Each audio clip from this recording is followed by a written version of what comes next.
Buenos días, hoy vamos a hablar sobre la enseñanza del pensamiento crítico, un desafío para educadores y estudiantes. Nuestro grupo está conformado por el compañero Deiner Quintero, Nelson Gamba, Carlos Galván y mi persona Jael Echeverría. La enseñanza del pensamiento crítico, un desafío para educadores y estudiantes.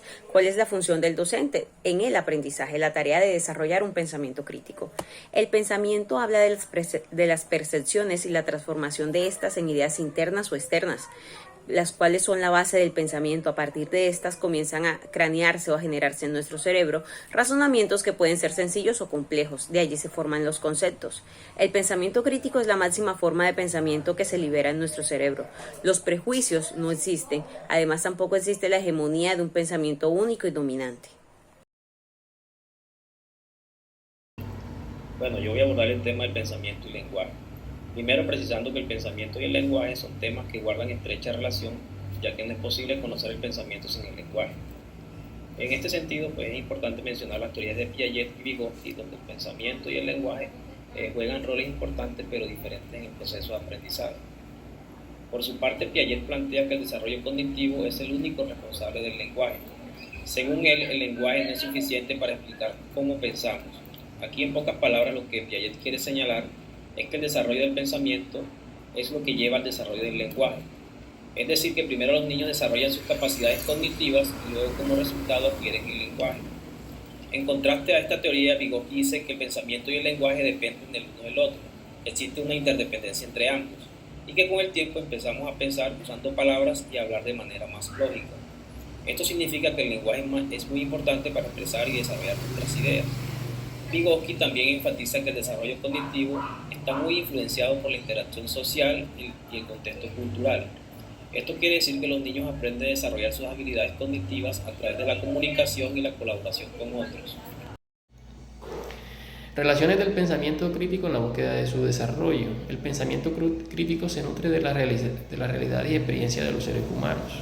Cuando abordamos este concepto necesariamente debemos evocar los componentes históricos, sociales y culturales que hacen parte de nuestra realidad. El pensamiento crítico no acepta y cuestiona la hegemonía de un pensamiento único y dominante. La filosofía latinoamericana plantea la descolonización pedagógica. Un ejemplo de esto es no aceptar el concepto de descubrimiento de América, porque sería no reconocer la realidad de las culturas indígenas. Con lo anterior no queremos decir que el pensamiento crítico plantee un mero carácter destructivo, sino también reconstruir desde una mirada multifacética e interlógica, un saber de distintas miradas e interpretación. La libertad de expresión y la reflexión son mecanismos para fortalecer el pensamiento crítico. Entre las teorías cognitivas que soportan el desarrollo del pensamiento crítico en nuestros estudiantes, encontramos a Matt Guinness, que habla de que el estudiante es creador de su propio conocimiento, lo que implica que el aprendizaje es un proceso activo y no pasivo. También tenemos a Brody, que habla de que el pensamiento implica una acción recíproca sobre la mente y el mundo externo, lo cual resalta la importancia de la interacción con el entorno en el proceso de aprendizaje. Por último, podemos hablar con Heidegger. Heidegger nos dice que pensar va más allá de la ciencia y que todo debe abarcar la pluralidad del ser humano. De allí que podemos ver que el desarrollo del pensamiento crítico en nuestros estudiantes es un proceso de construcción social, un proceso donde los estudiantes van a empezar a desarrollar las habilidades mentales de orden superior y van a poder analizar y generar soluciones a los problemas que existen en su contexto.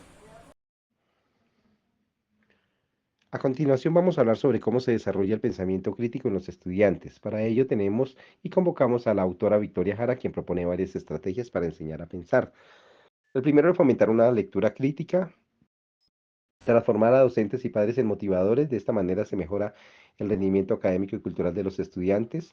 Promover la reflexión sobre el pensamiento para desarrollar una forma de pensar más abierta. Utilizar diversas formas del pensamiento. Incorporar teorías cognitivas en la enseñanza.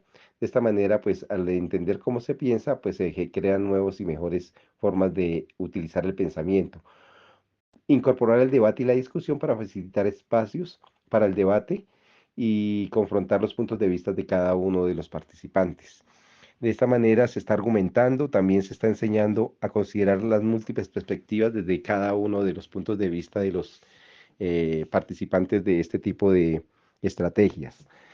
Espero que les haya gustado la exposición y que se haya entendido un poco sobre cómo se desarrolla el pensamiento crítico. Agradecemos su atención. Muchas gracias.